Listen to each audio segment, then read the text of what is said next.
English secret number 21 need అనే దాన్ని ఉపయోగించడం. సో నీడ్ని డిఫరెంట్ టైప్స్లో ఉపయోగిస్తాం.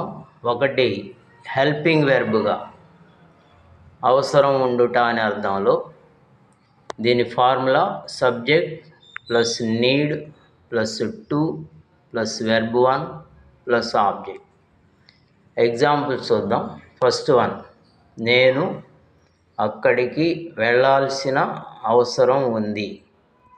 I need to go there. Next, వారు బాగా ఆడాల్సిన అవసరం ఉంది. They need to play well. అంటే ప్రతి దాంట్లో నీడ్ అనేది ఒక సపోర్ట్గా ఉంటుంది,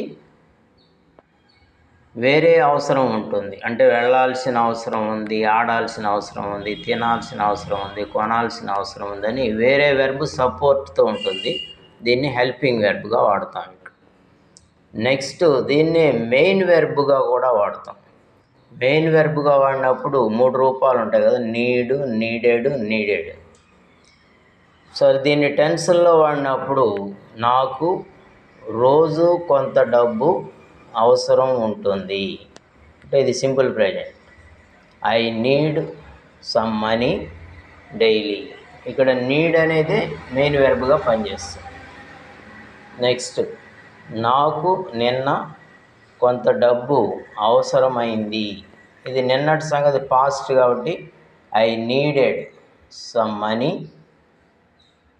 ఎస్టర్డే.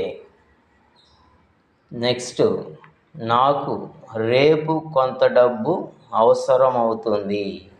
ఇది future. I will need some money tomorrow. అంటే ఇక్కడ మెయిన్ నీడే హైలైట్ చేస్తాం కాబట్టి దీన్ని మెయిన్ వెర్బ్గా ఇలా వాడతాం. అయితే ఈ నీడ్ని హ్యావ్ నౌన్గా వాడతాం. అంటే హ్యావ్తో కలిపి వాడవచ్చు. ఎగ్జాంపుల్,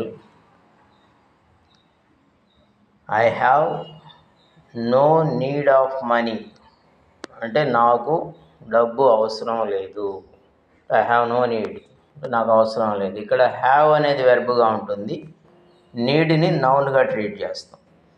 సో ఈ విధంగా మనం నీడ్ని వెర్బ్గాను వాడచ్చు, నౌన్గాను వాడచ్చు.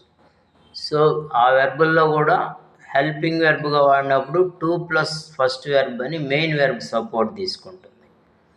మెయిన్ వెర్బ్గా వాడినప్పుడు సపోర్ట్ ఏమీ ఉండదు, నీడ్ అనేది మెయిన్గా ఉంటుంది. అలా కాకుండా నౌన్గా వాడినప్పుడు హ్యావ్ అనే దాన్ని సపోర్ట్ తీసుకొని నీడ్ ఉంటుంది. సో ఇలా మనం 3 టైప్స్లో నీడ్ని ఉపయోగించుకోవచ్చు. కామన్ మీనింగ్ వచ్చి అవసరం ఉండడం. బాగా ప్రాక్టీస్ చేయండి. All the best.